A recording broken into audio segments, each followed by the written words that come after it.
This is news update on AFRICUNIA television, reaching you from the nation's commercial capital, Lagos, Nigeria. I am Deborah Ezeh. Many thanks for joining me.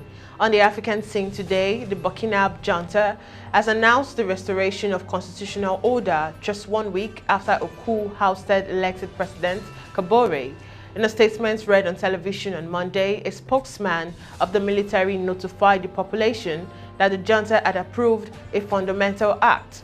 The 37-article document lifts the suspension of the constitution after a suspension in the aftermath of the January 24th coup.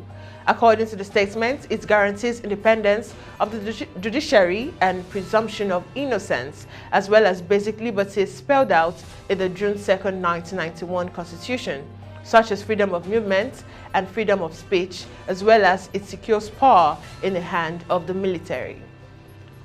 And in Angola, President João Lourenço presented key policies he would implement if elected in the August 2022 presidential elections, investing in the diversification of the market economy, continuing the fight against corruption, or creating greater supply of public services in health, were just some of the many goals of President João Lourenço as promised to deliver if re-elected.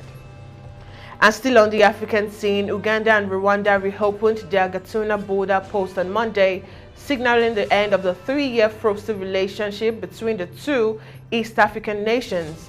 In a surprise announcement last week, Kigali said the frontier would be opening again after 3 years of closure, signaling a thaw in relations between the two East African nations that had long been at loggerheads. And now in Nigeria, the Senate yesterday taxed revenue-generating agencies to make 3 trillion naira yearly to reduce federal government's borrowings and deficits in the 2022 budget.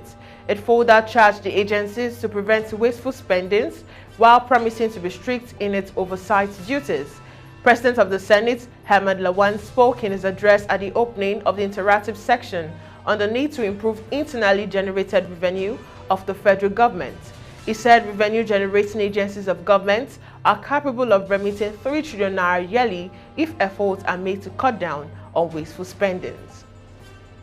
And still in Nigeria, the President Muhammadu Buhari on Monday received the Electoral Act Amendment Bill. However, the fate of the bill will again be sealed by an advisory presented by the Attorney General of the Federation, Malami. Although the Independent National Electoral Commission said it had the capacity to transmit election results across the country, the NCC told the National Assembly that the country did not have enough internet coverage across the country.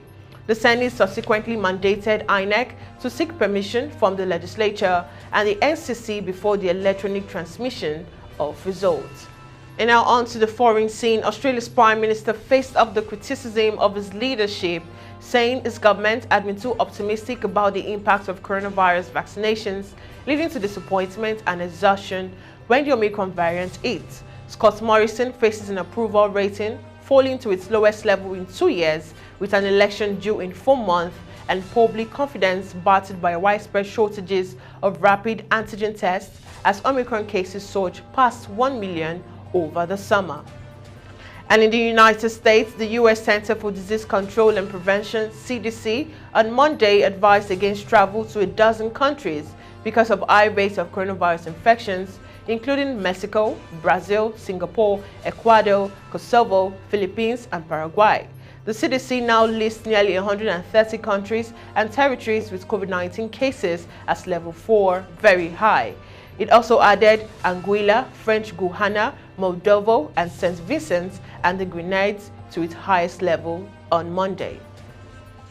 And now on to the sports scene in Beijing. The COVID-19 situation at the Beijing Winter Olympics is within the expected controllable range, despite increasing positive cases being detected, a senior official at China's Olympic Pandemic Prevention and Control Office said on Tuesday. The Beijing 2022 Winter Olympics Organizing Committee has reported 200 COVID cases since January 23rd among airport arrivals and those in the game. Closed-loop bubble that separates all event personnel, including athletes, from the public. And still on the sports scene, West Ham failed in a late bid to sign Atlanta striker Zapata on deadline day. It is understood the club submitted a deal sheet to the Premier League but failed to get the transfer over the line for the Colombia international. The Ama's interest in Zapata dates back to at least 2013 when he played for Estudiantes in Argentina. And finally, detectives have been granted additional time to interview Mason Greenwood, who was arrested on suspicion of rape and assault on Sunday. The news came a day after Manchester United forward was suspended by his club following allegations made on social media. A woman claimed that she was injured at the hands of Greenwood, who is yet to respond with a statement of any kind to the allegation in question.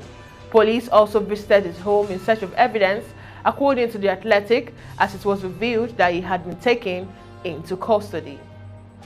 And now that's all we can take on News Update today. Do follow all our social media platforms on Jointum, Pangram, Instagram and Facebook respectively.